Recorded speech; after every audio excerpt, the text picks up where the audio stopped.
You are listening to an Art Media podcast. It's a real politique analysis. It's like, yes, Israel's unpopular. Yes, there's a lot of noise around Israel, but we kind of need Israel. And I think that transcends. That's in the tech scene, that's in capitals in countries around the world that want to make sure they have a good intelligence, strategic, and military relationship with Israel. So it's less romantic. It's less, quote unquote, about shared values. And it's more about what can we get out of this relationship? Do we need it? The brand hasn't expired for cold-blooded, strategic decision makers sitting atop companies or sitting atop governments. I think with the quote-unquote public, it's a different situation.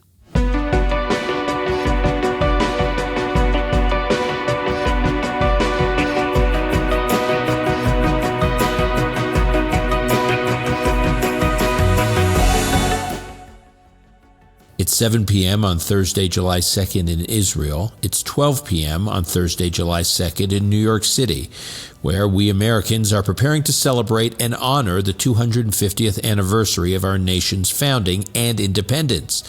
So much to honor and celebrate. It's also why we are taping this a few days early and bringing you one of the most popular episodes of one of our other ARC Media podcasts, What's Your Number? What's Your Number covers the outsized impact of Israeli companies on the world stage and the latest developments affecting Israel's own economy.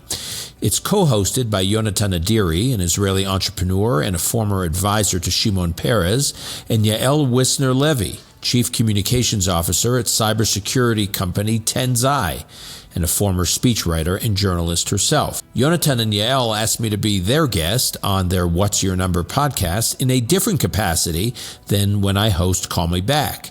They wanted me on in the capacity as co-author of the book Startup Nation, the story of Israel's economic miracle, which I co-wrote with Saul Singer over a decade and a half ago.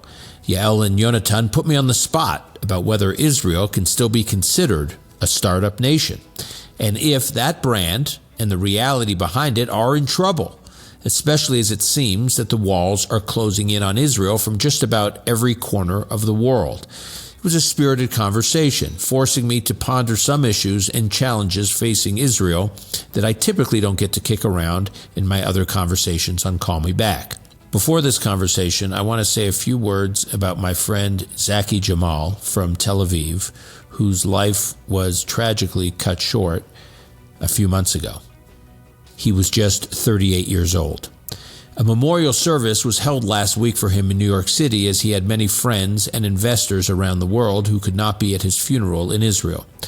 I got to know Zaki through his venture fund, where he backed some of Israel's most innovative startups and mentored promising Israeli entrepreneurs. Zaki was also civically engaged, working with organizations like IsraAid around the world, and also working locally on efforts to deepen Jewish-Arab-Israeli ties inside Israel. Zaki was in New York City when he suddenly died. During that visit, he sent me a white paper he had been working on titled Becoming Indispensable: National Security, Interdependence, and Israel's Next Economic Chapter. He wanted to meet to discuss the paper. We never did get together on that trip, but Zaki's paper was still in draft form. With this paper, as with everything he did, he was always building for Israel's future, thinking about Israel's future, brainstorming about Israel's future, believing in Israel's future, including literally right up to the day he died. We will link to that draft in the show notes, as my sister Wendy Singer, who was helping him with the paper, has since published it in the Times of Israel. We will also link to the memorial service for him. If you want a model for having impact, including through the private sector, Zaki's life was as impressive a model you will find. May his memory be for a blessing. Now, on to today's conversation. Welcome to the new What's Your Number podcast. I am Yael Wissner Levy. I'm Yonatan Adiri, and we say new because over the past few weeks, we've been rethinking the show, and a big part of that came from you, our listeners. Right. So a couple of months ago, we asked for your feedback. The response was incredible, and one message came through very clearly. What you value most are the in-depth conversations with business leaders, investors, and decision makers from around the world.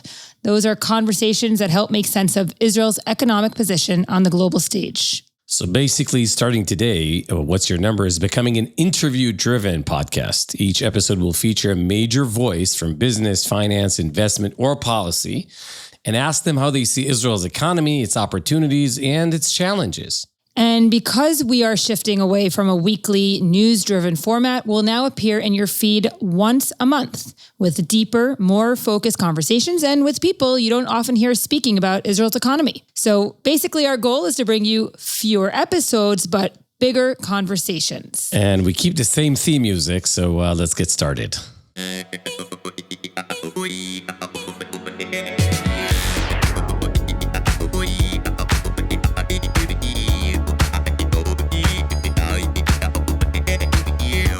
It is Monday, June 15th, 2 p.m. Eastern, 9 p.m. Israel. Prime Minister Netanyahu just adjourned his press conference. Supposedly, there's a deal with Iran that's been signed. Prime Minister himself said that he is unaware of the final details of the deal. And so we will wait for the next 48 to 72 hours and then the 60 days to see where Israel stands with regards to the deal struck with Iran. Hormuz seems to be on its path to be opened. There's really so much to unpack here, and I'm not going to even try to do so because by the time this episode is aired, there will be so many other things to talk about. But I will say, Yonatan, that in the few hours where this kind of news has been floating around, I haven't found one person, not from the left nor the right, that thinks this is a good deal, which is pretty shocking. I think there's a consensus that I haven't found one Israeli that wants to kind of come out and say, this is good.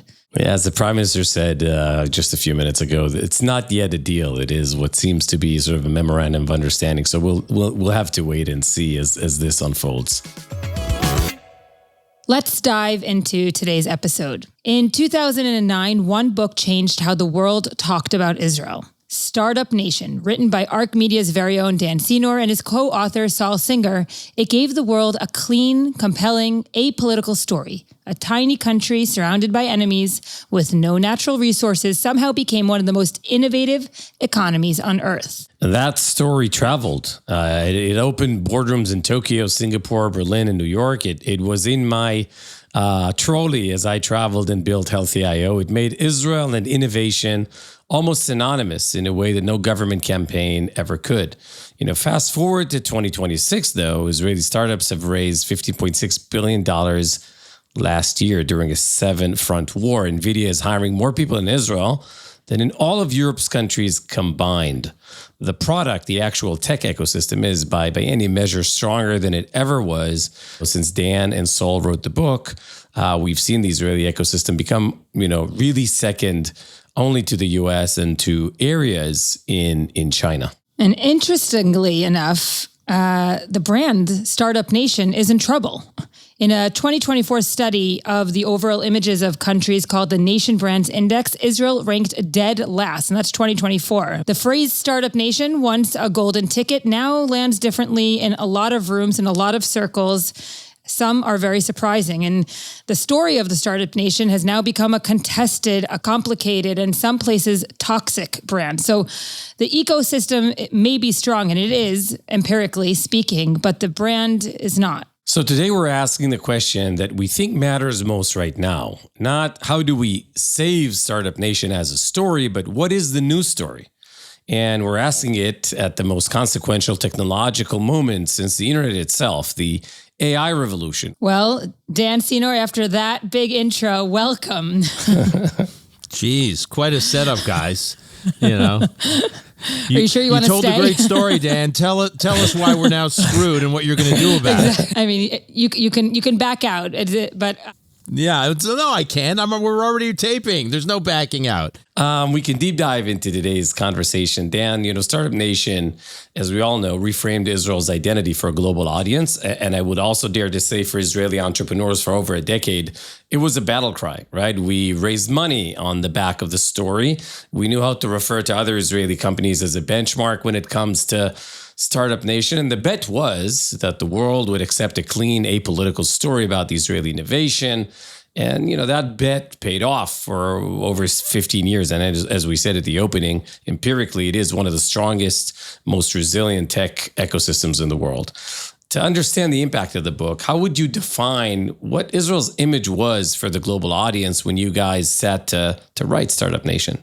When we first thought about writing the book, we wrote it for two reasons. One, we felt that there was this slice of Israeli life that most of the world, including most of the Jewish world, I should add, didn't know much about. If you asked people who'd spent time in Israel or people who hadn't spent time in Israel what their image was of Israel and Israelis, you would get some version of soldiers, Haredim, ultra-Orthodox, or like the legacy of the founding, kind of kibbutz movement, Israelis working in kibbutzim and moshavs picking fruit. Really, actually, there was some interesting polling done about this a number of years ago, what people's image was of Israelis.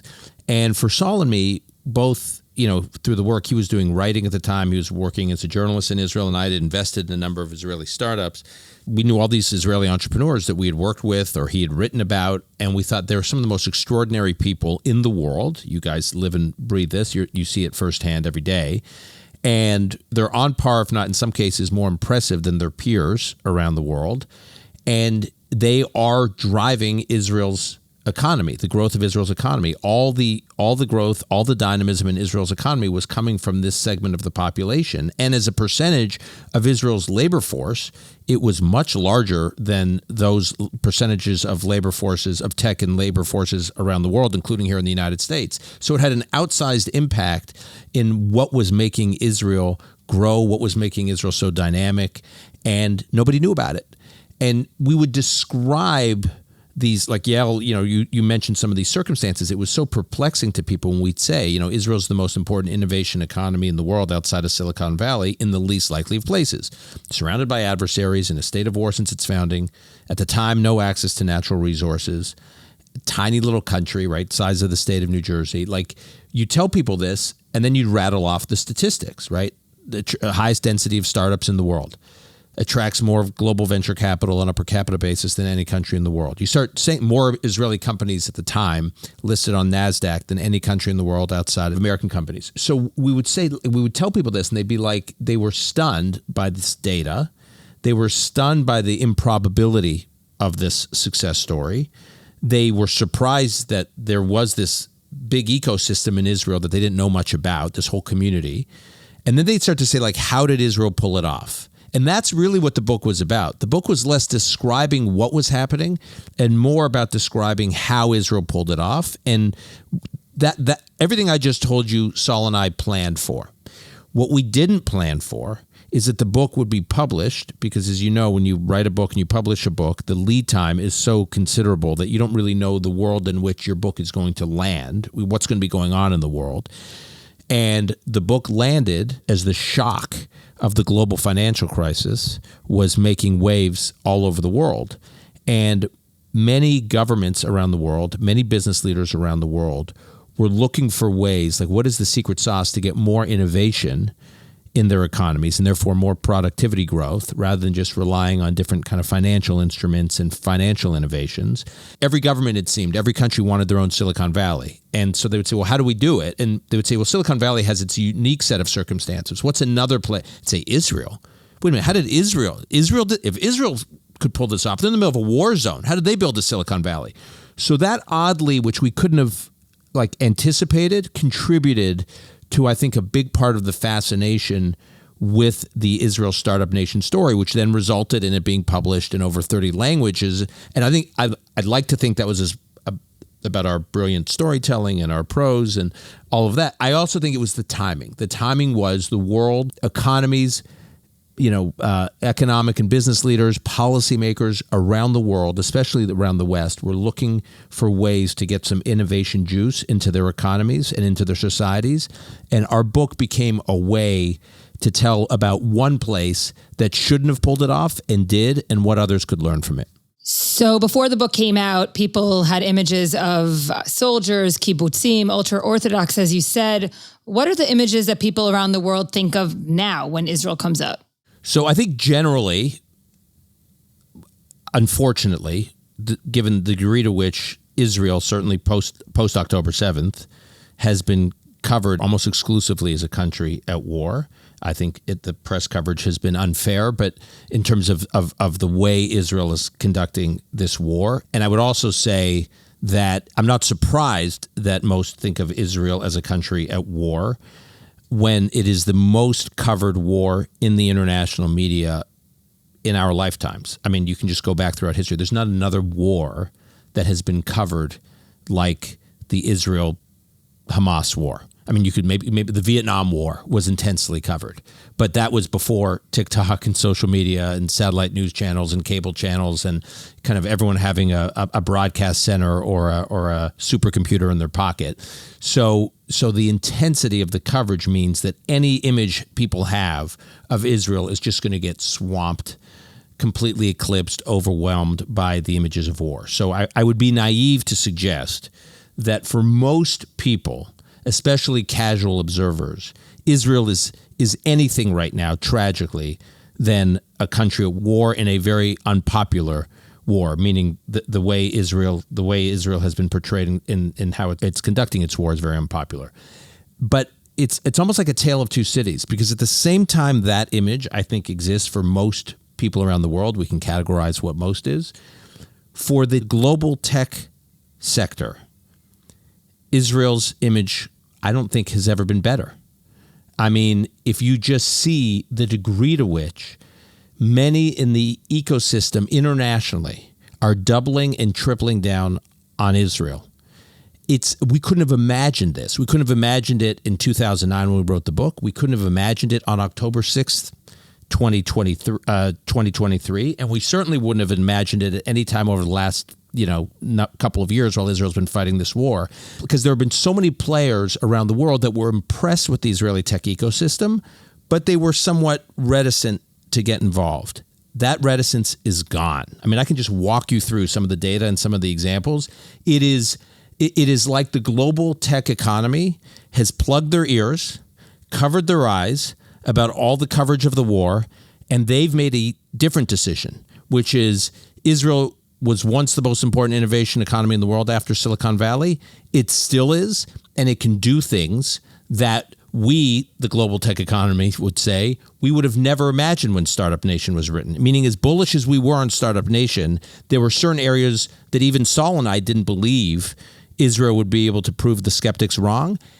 The skeptics have been proven wrong. So it's almost like two different worlds going. It's like a split screen. If you have the images, you would have a split screen would be the encampments, on U.S. college campuses, excoriating Israel. That would be one split screen. And the other half of the split screen would be Silicon Valley investors who've never been to Israel before, paying obscene amounts of money to get plane tickets on LL so they can get to Israel and invest in the latest defense tech company. This is something we've covered throughout the year at What's Your Number, both with the What's Your Number index, the index that outperformed both S&P and NASDAQ in 2025 and also in 2026 year to date. It is outperforming S&P and NASDAQ, the What's Your Number index, which is Israeli founded or Israeli based companies traded in New York. You've also seen 2025 being the record year of exits. So the peak war year was also that year, and a couple of weeks ago discussed the strength of the shekel. If there ever was an empirical evidence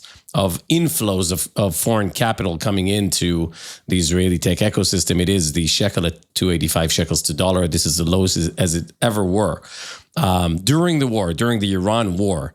So I think the empirical evidence is beyond reproach, and to the critics and to the skeptics, they've been proven wrong. But then we'll talk about it later in the episode today.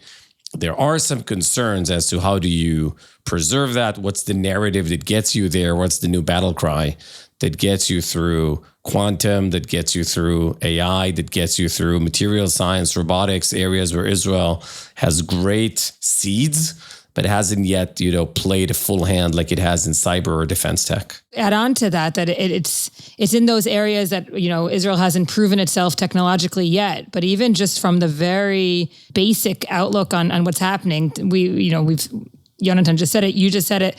Israel is technologically powerful, raised record numbers of capital, but it is politically burdened. And how do you kind of cross that dichotomy between the tech system and ecosystem that is very strong and a very weak political brand. So I'm going to, at the risk of rattling off some data, but I'm going to, because I just jotted some numbers down that I think are important. So, this is what's your number. I can't do that on Call Me Back, by the way. If I start rattling off data, like Alon starts like muting me. Next item on the pod is the New York Knicks, so get ready. We want to get your numbers on that as well. I am enjoying myself. So I want to rattle off some numbers, and then I'll get to your point. So when we wrote the book in 2009, we released the book. The rap against Israel, even after our book came out, was Israelis are good at startups, but they can't scale up.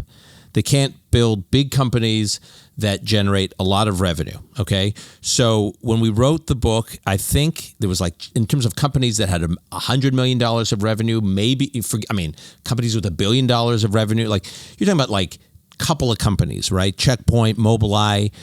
Waze in 2013 exited for $1 billion, $1 billion plus dollars, but there were companies that there weren't companies that were generating serious revenue. Okay, so today, you fast forward to today, there are at least 10 companies, Israeli companies, that have over $1 billion in revenue. There are over 50 companies that have over $100 million in revenue.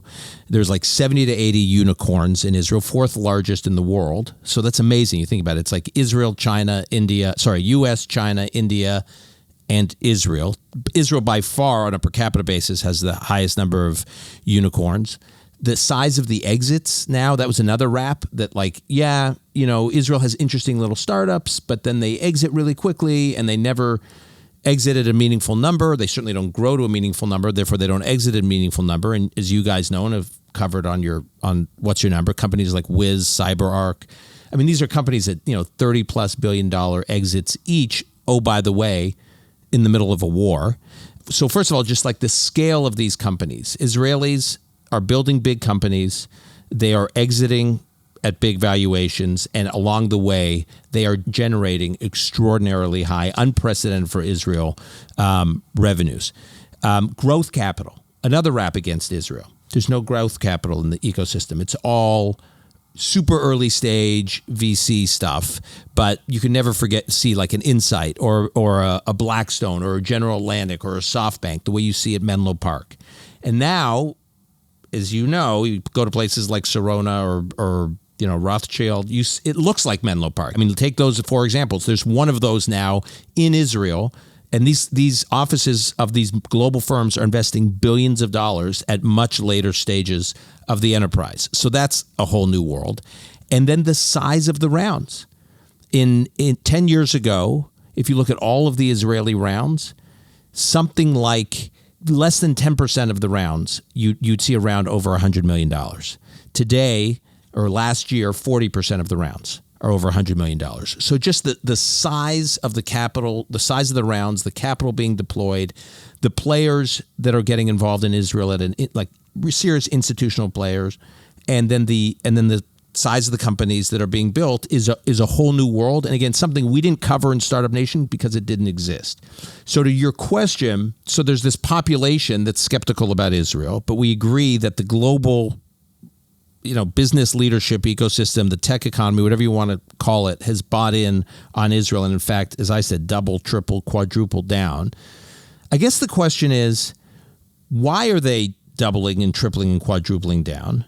They're doing so because they believe Israel is indispensable, because they believe there's innovation happening in certain sectors, not all sectors, but in certain sectors that make Israel as a partner indispensable. And so these companies and investors are saying, we don't care that Israel's brand has been battered in the context of a war. We don't care that Israel is unpopular. We need Israel and Israeli innovation to grow and to thrive. And so we're willing to make big bets.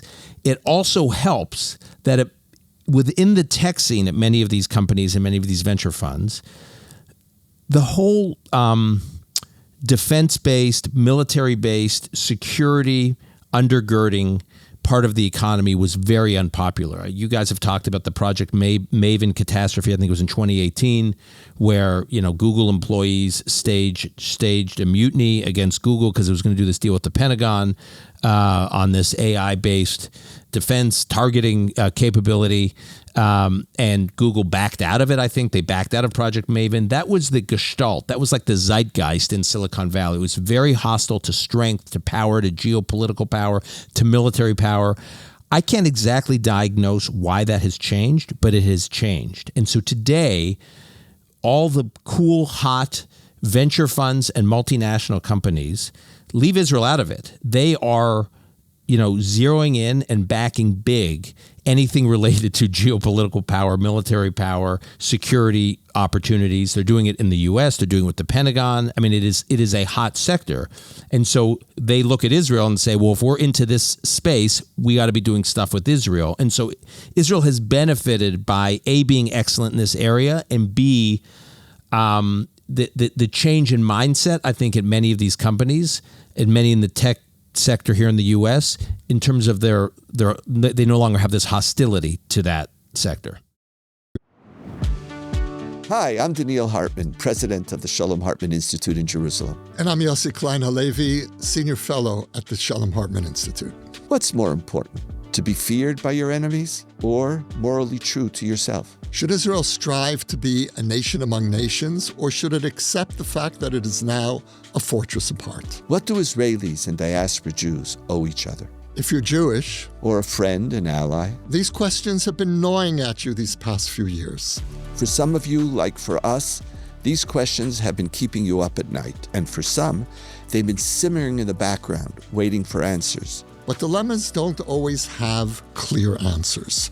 What they do deserve are honest and respectful debates. And as it happens, Yossi and I love to challenge each other to get to the bottom of things. We look at current events through the lens that speaks to us most deeply, the Jewish lens. So if today's Jewish dilemmas are on your mind, tune in to our conversation on For Heaven's Sake, a partnership between ARC Media and the Shalom Hartman Institute. You can find For Heaven's Sake on Apple, Spotify, YouTube, or wherever you get your podcasts. See you there. So, I think overall ideas for countries, for companies have an expiration date, right? The brand only works if there's an audience that is persuadable, right? And if the people genuinely believe. I think also Startup Nation, as an entrepreneur, built 2 companies out of Israel. We believe that we are the Startup Nation. It is a genuine, kind of call for battle. So the, Fortune 500 CTO that has to explain that this Israeli vendor called Wiz is now going to take, control over their cyber protection, or the European Sovereign Wealth Fund, or, most recently also some Gulf state sovereign wealth funds investing in Israeli funds or directly in companies. Are these audiences recoverable, or does Israel need a new audience, perhaps in the East? Is it India or other places? What's your take on sort of where the next episode goes for the brand? I think Israel has such an uphill challenge right now in terms of its brand. And I don't believe that the Startup Nation story ever would have been or could have been the antidote to this kind of challenge Israel is facing. And so I almost think it requires a little bit of a pivot in how we think about it, which is to say, when I said a moment ago that Israel is viewed as, or Israeli innovation is viewed as indispensable to companies, ecosystems around the world, the tech community around the world, as you guys said at the beginning, companies like NVIDIA are making this massive investment in building out their capabilities inside Israel. As I said, it's about survival for them. And I think that is how more and more governments are going to view their relationship with Israel. We in the diaspora, I think you guys too in Israel to some degree, have always hoped, fantasized, romanticized that people would fall in love with Israel because of the can-do story about Israel, the shared values with Israel, a lonely democracy in a sea of theocratic and totalitarian states. And, the founding of Israel and the building of Israel had so much in parallel in common with the American story. As I said, it was like a romantic story. And I think now the story about Israel, and by the way, I think Startup Nation fit in with that, I should add, the kind of the can-do Israeli entrepreneur. that at a time that people also romanticized entrepreneurs here in the United States. There was a time when people here in the U.S., loved the American tech story. Now people are like trying to blow up data centers. For example, when the CEO of Google, Sundar Pichai, just a couple days ago delivered the commencement address at Stanford University, there was a walkout of a large number of graduates in protest of Google, the whole tech economy. Tech bros, quote unquote, have now become very uncool. At the same time, they're so indispensable to our economy. And I think that is how more and more people are going to look at Israel. It's a real politique analysis. It's like, yes, Israel's unpopular. Yes, there's a lot of noise around Israel, but we kind of need Israel. And I think that transcends. That's in the tech scene, that's in capitals in countries around the world that want to make sure they have a good intelligence, strategic, and military relationship with Israel. So it's less romantic.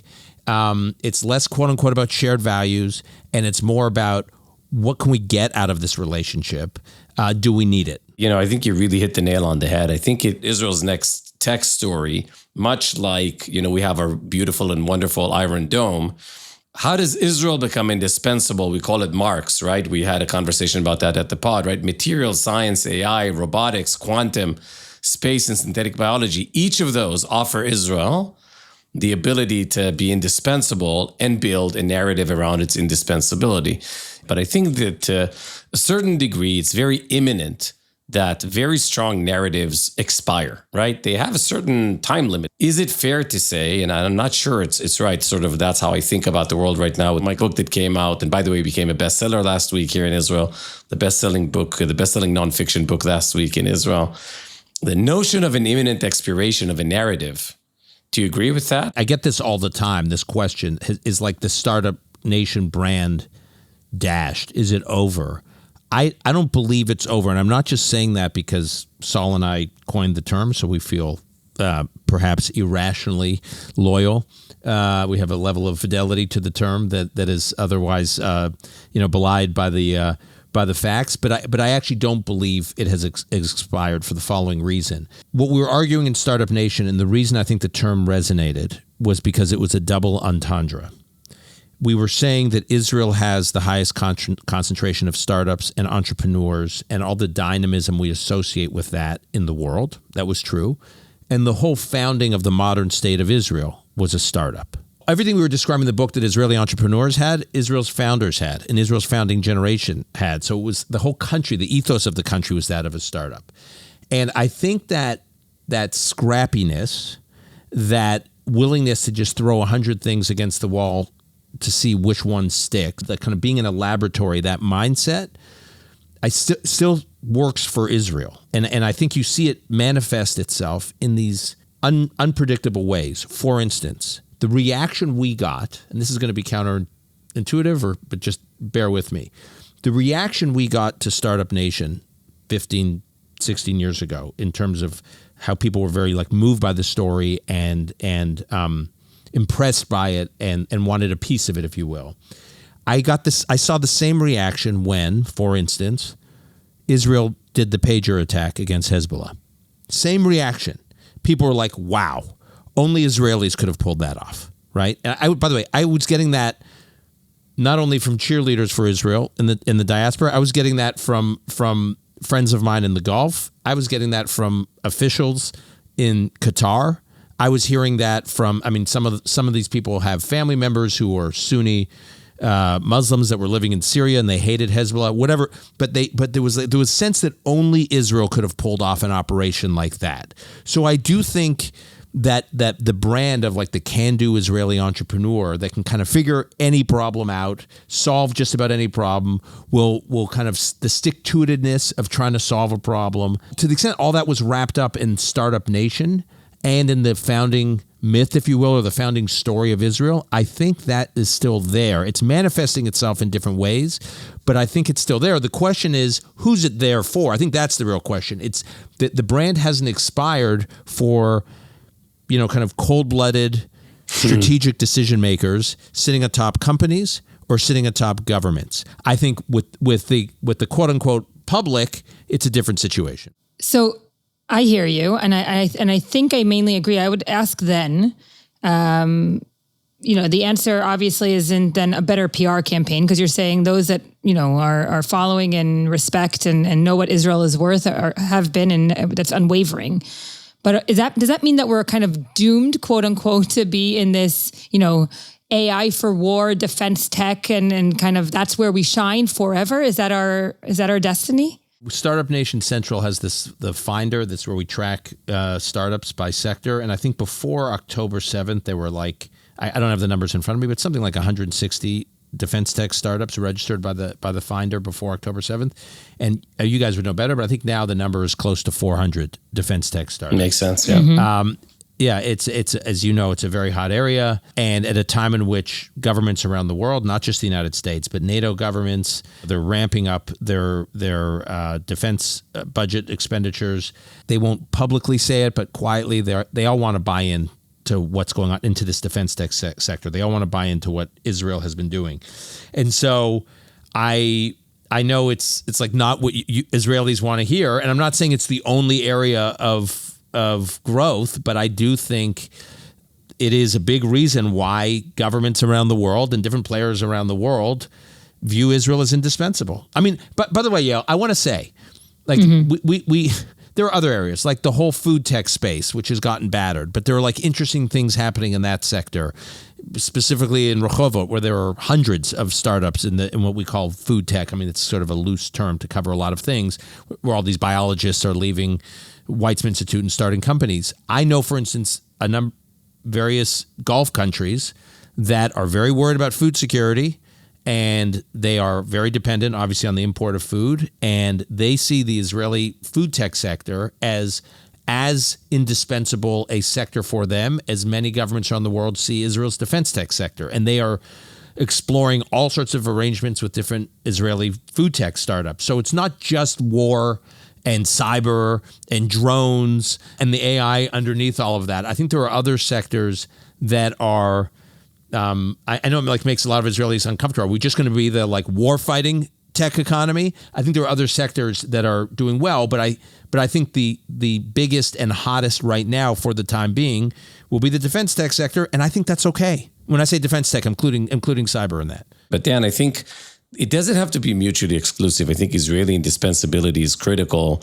You recorded an episode, I think it was almost a year ago, with Scott Galloway on the brand and on sort of how does that end up with the audacity that Israel had to go into the 12-day campaign about a year ago, I think almost to the day. I think that given time, the audacity, the Israel that defends itself, and sort of how the Middle East would realign, does the India-UAE-Israel alliance strengthen, and Israel wins this new friendship in the region, Azerbaijan, Greece, Cyprus, and so on. The audacity that Israel had to reimagine, redesign the Middle East in a different way.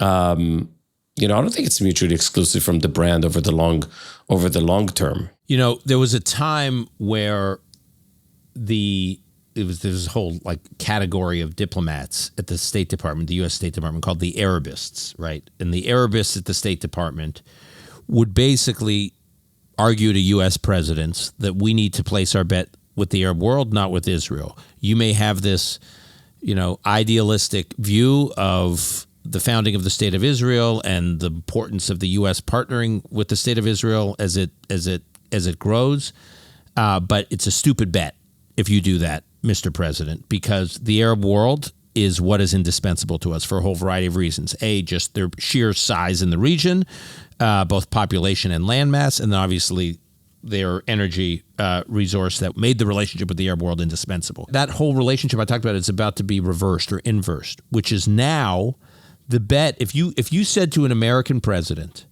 let me give you the attributes of America's allies around the world. Let me describe. Let's do a balance sheet. Based on what Israel offers the United States, there's no question to me that Israel is certainly a top 5 ally. I could make the case number 1 or number 2. In other words, there's no other country that provides the U.S. the security arms and legs that Israel does in a critical region, the intelligence capabilities in a critical region, and as we're talking about, the economic innovation partnership to their respective private economies. And I mean, what other country delivers anything like that in so many realms. I actually think there's not a single one. So, but to make that argument, again, it makes people uncomfortable because it's very transactional, as opposed to saying to that same, where the American politician's going to respond by saying, yeah, but I've got people storming the streets at the town hall in my congressional district or on my presidential campaign when I'm in Iowa, New Hampshire, telling me I'm supporting genocide. And so, but I do think that is the world we're heading into. By the way, the Pentagon said it very outspokenly in one of our Words of the Week episodes, the framing of Israel as a model ally in the Pentagon plan, and very explicitly explaining to its other allies, here's what you can learn from the way Israel. Be like Israel. In a very explicit way, right? Which was not to be expected at that point. So I think it very much aligns with your thought process here. Can I ask you guys something though? This, because you're closer to it. The question of always the podcast host at heart. I'm gonna turn this around, hijack the microphone. Does the brand hold up because the startup nation economy isn't holding up? Which Yael, you scratched at there, and I dutifully dodged the question, but I feel now some sense that some semblance of responsibility that we shouldn't totally dodge the question. And it's a question I don't have a great answer to because I hear so many different things. Like on the one hand, you have the CTO of NVIDIA living in Israel, because of NVIDIA's acquisition of Mellanox. He stayed in Israel, and he's what he's building in Israel and the investments NVIDIA is making in Israel is extraordinary. So you see that and you think, how does Israel not have an AI story? And there are many other examples like that. On the other hand, there are plenty of people sounding the alarm in Israel that Israel does not have the data infrastructure. Israel does not have a AI foundational model, and there's real risk that Israel, the IDF, is not keeping up on the AI front, which is where so much of Israel's tech talent comes out of. And if they aren't keeping up with this technology, the future of the tech ecosystem, then if Israel's economy is a tech ecosystem and it's not keeping up in the future of where the world is going, Israel's in big trouble. So I would just say add one more dichotomy to that, which I don't think made your list, is that even if you peek out of this AI tech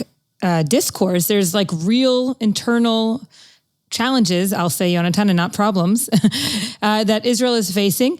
We talk a lot about the double, triple economy here in Israel, the ultra-Orthodox and the rest of the working class. And then within the working class, you have the tech people, which Yonatan and I are very much embedded in, but, we know we're in our bubble. We know that, the rest of the country doesn't enjoy all of the fruits of that. And we're just a few months or a couple of months away from elections. And I don't even think tech and so forth is on the agenda. It is a bit here and there. We hear some leaders talking about it, but it's very far down on the list of things that are, people are going to go to the ballots for. I actually think there are some concerns. There is a conversation this week with the industry at the Minister of Finance to discuss the strong shekel and what that does.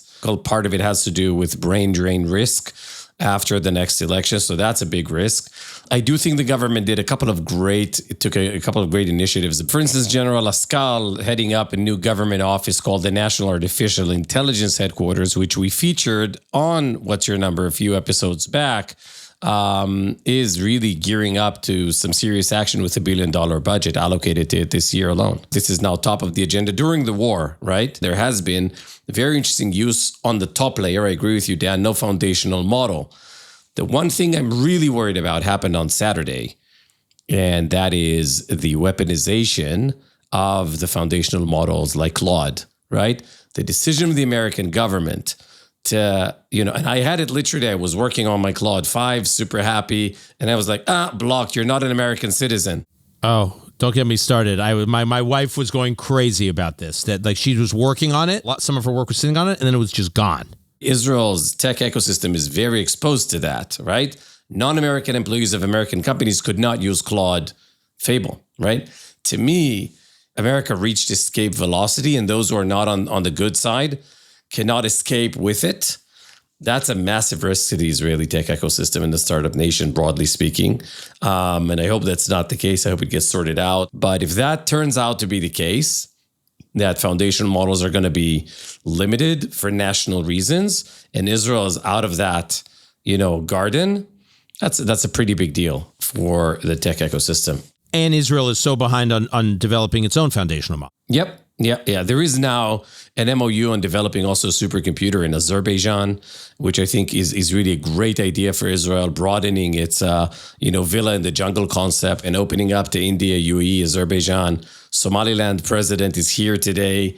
Ethiopia, Greece, Cyprus, like being able to also deploy tech in the service of this diplomacy, as we're doing right now in Azerbaijan, is, I think, a step in the right direction. But I am concerned because, the UAE is dealing with China and with the US. Egypt is dealing with both. Saudi is dealing with both. Qatar is dealing with both. But Israel can't. And so, I hope this is not a turn that is indicative of where we're going in terms of access to the foundational models, the American elite foundational models. I mean, in terms of brain drain, and Elon and I often argue about brain drain. He thinks it's a big problem, especially after the last couple of years. Yeah, it's not there yet. Yeah, I don't think it's a big problem yet. But one area where I'm concerned about it. So Yael just mentioned tensions within Israeli society. Not everyone has access to the fruits of the tech economy that you do and your families and peers do. And then also there's this just frustration about, people serving, tour after tour of Miluim. I mean, it's just endless. And there's a whole segment of the population that doesn't, and the unfairness of it, not to mention that segment is not contributing to the economy. And so so people have just like had it. And we hear that sense of like they've had it, they're leaving. Again, I'm dubious that they've had it to the degree that they're gone and not coming back. I think there's a long history of Israelis leaving for a couple of years and then coming back. It's what Saul and I talked about in Startup Nation. It's not so much brain drain, it's brain circulation. Yeah. But back to this AI point, I have heard some very impressive young Israeli technologists who have come out of the most impressive units, Shimon Matayim or Talpiot, whatever, 81. I mean, you guys know all these units well. And they say the future is AI. That's where we want to be training. And we can't do it in Israel. So we love Israel, they will say. We want to build our lives in Israel. We're annoyed that the Haredim are serving the army and we've been called back for tour after tour, but we'd still be willing to say. They have a different gripe. Their gripe is, where do I train on a model? I can't do it in the country I want to live in, so I'm going to go to San Francisco. Yeah. And that's an area of brain drain, because talk about losing, if that happens, the absolute best and the brightest. No doubt. And Dan, if you are not just fresh out of the army, if you are 35, you just finished the mortgage on your apartment and your shekel is worth 25% more, you rent out your place here and you go to the US and you live in San Francisco, you do your AI, which is now nationalized. You know what I mean? Like it's all elements point into that direction. I am very optimistic though in that sense that the January forming of the government would see this as a major piece of, how does it realign, be it Netanyahu coalition or another coalition. I do not expect the next government to not address those issues. And if it won't last more than 1 year. And then there will be an end-to-end expiration of the political class that has dominated Israel in the last 20 years. I think this is one test they cannot fail. As you guys know, I'm personally committed to that. I'm doing a lot of work in that political field and I'm seeing that really taking shape. So I think the penalty for not dealing with that come January is going to be very, very aggressive towards the political class. All right, Dan. So here's now the $1 trillion question, now that we have trillionaires walking among us. You coined Startup Nation the term. So if you have to coin now a new phrase that replaces it, the one that a 25-year-old engineer in Sao Paulo would find compelling in 2030, what is it? Wow. All right. Yael, I don't want you to think this is a cop-out, what I'm about to say, okay? Uh-oh. I would stick with Startup Nation because I mean, the only other characterization of reality is that the Startup Nation has matured. So it's Scale-Up Nation, but I hate the term Scale-Up Nation. I mean, so in a world in which people around the world still root for the underdog, which I think is the case, Startup Nation is still an underdog versus maturation nation or scale-up nation or whatever awful, very, non-romantic term I could come up with. Startup nation still represents the scrappy problem solver, taking risks to solve problems. And so I would stick to that. I think the challenge is almost out of the control of startup nation. And what I mean by that is there are events going on that are much larger than what is going on in Israel's innovation economy that are going to define Israel's brand, no matter what is going on in Israel's innovation economy or any other part of Israeli society. The global trends are, people's reactions around the world, fair or unfair, to the current prime minister of Israel, right? That he's a polarizing figure, or to the president of the United States, who's a polarizing figure, who's generally viewed as having locked arms with Israel, which, depending on how you feel about the president, it has that in and of itself has a polarizing effect. Daily news coverage of Israel warfighting on multiple war fronts. There's nothing an average Israeli can do about that. There's nothing an Israeli entrepreneur can do about it. These are macro trends, meaning who are the leaders of Israel, who are the leaders of the United States and their attitudes to Israel and the way that triggers people around the world, and what is the general news flow around Israel. I think trying to overcome those forces is not about some branding campaign, and it's not about some PR campaign. So I think, stick with the one that brought you. Startup Nation has served Israel damn well, and I think in a world in which there's news flow and polarization that average Israelis cannot do anything about, just stick to what has worked. And the reality is, in terms of influential decision makers around the world, be it economic decision makers, military decision makers, or political decision makers, they have been betting on the startup nation, and I think they'll continue to. Sober optimism. There we go. All right, guys. Enjoyed the conversation. Enjoyed having an excuse to catch up with you and kind of think through some of these things that I've been thinking through on my own. And I'm looking forward to the new format. I know we've been talking about some of the interviews you are lining up, and let's just say they are very compelling and big gets in the world of guest bookings. So I look forward to listening to those interviews. Thanks, Dan. We're excited. Thanks, Dan.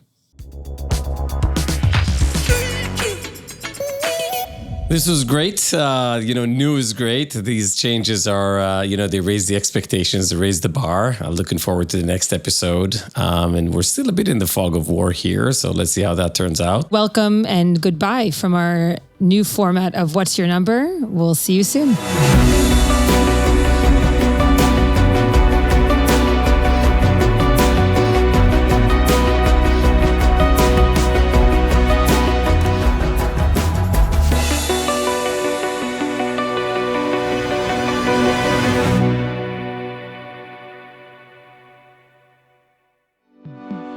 Hi, it's Dan Senor. Israel is heading into one of its most consequential elections, and this time the whole world is watching closely. Hot takes and daily noise are pretty much guaranteed to populate your media diet. But as with any election, there's a deeper story about identity, religion, democracy, and what kind of country Israelis want to live in. That's why ARC Media launched Israel Votes, a special initiative across Call Me Back, For Heaven's Sake, and ARC News Daily. You'll hear from the leading candidates shaping the race, along with analysis and reporting from two of Israel's leading political analysts, ARC Media contributors Nadav Yael and Amit Segal. Join us for Israel Votes, your front row seat to the election that could define Israel's future. Go to arcmedia.org/votes to watch and listen. See you there.